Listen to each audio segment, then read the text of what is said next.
बातमीचे प्रायोजक आहेत hotel Kusum palace. शाकाहारी व मांसाहारी स्वादिष्ट जेवण, सुंदर वातावरण आणि उत्तम व्यवस्था। पत्ता मालेगाव देवळा रोड, धोबी घाट, मेशी, तालुका देवळा, जिल्हा नाशिक। प्रोप्रायटर संजयजी अशोक कापसे व आबा निकम।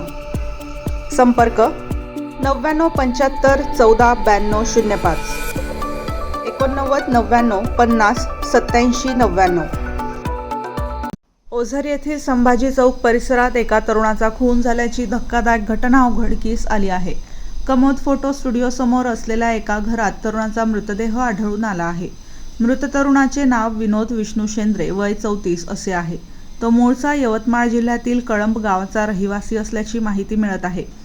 सध्या तो ओझर येथील एका किराणा दुकानात काम करत होता आणि एका मित्रासोबतच राहत होता।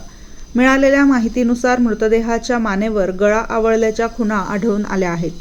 त्यामुळे हा खूनच असल्याचा प्राथमिक अंदाज व्यक्त केला जात आहे।